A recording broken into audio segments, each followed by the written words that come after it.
కొడుకు ఏం చేసిందంటే ఆవుల చేపలు పడుతుంది వేయండి అప్పుడు లాక్డౌన్ అప్పుడే ఫస్ట్ లాక్డౌన్ అప్పుడు చేపలు పడుతుంది పోయే వరకే ఆ చేపలన్నీ మావాడు ఏం చేసాడు అట్టే ఈత రాదు మావానికి మా పెద్దోనికి విశాఖకు ఈత రాకపోతే ఏం చేసాను అలా దొరికింది అలా దునికే వారికి మొత్తం కొట్టుకపోయి తడలు కొట్టుకుపోతున్నాయి నీళ్ళు కొట్టుకుపోయాడు.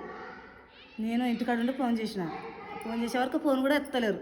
ఇంకా వేరే టైం ఎత్తుండు ఆయన బాగా ఉంటే ఎత్తుండు.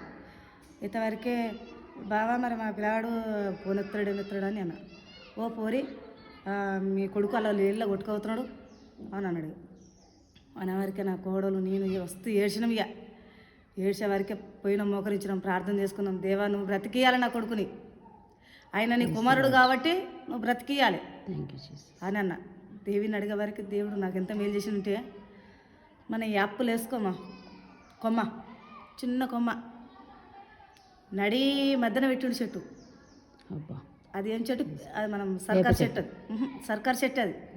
కానీ మన యాప్పులు వేసుకున్నంత ఉన్నది మండ గింతే చెట్టు నడి మధ్యన వేసిండు. అవి వేసినప్పుడు అదే కొమ్మ నా కొడుకు నీరు మింగలే, అంత లోతు. అలా వడ్డోళ్ళందరూ కథం అయిపోయారు అప్పట్లో.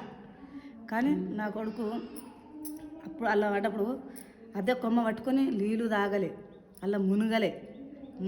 ఫస్ట్లో మునిగిండు, ఫస్ట్ 3 సార్లు మునిగిండు.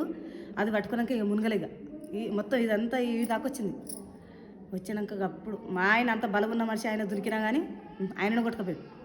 ఇంకో మా మరిది దొరికిండు, ఆయన కొట్టుకుపోయాడు. ఒక ఆయన వచ్చి పెద్ద పగ్గం వేసి గుంజండి, నడుము తాడు కట్టుకొని ఆయన దునికి నా కొడుకు కూడా నడుము కట్టి కాపాడు. అది ఎవరి వలన? దేవుని వలన. అదే ఆ మండ పట్టుకోకపోతే నా కొడుకు ఇంకెక్కడనో కొట్టుకుపోవు. దేవుడు ఆ మండ వేసిండు కాబట్టి, అది నాటిండు కాబట్టి అంత బిరుగా పట్టుకున్నాడు దేవుడు. కానీ అవ్వ నా కొడుకు విషయం అట్లా అది జరిగింది. గొప్ప దేవుడు. నాకు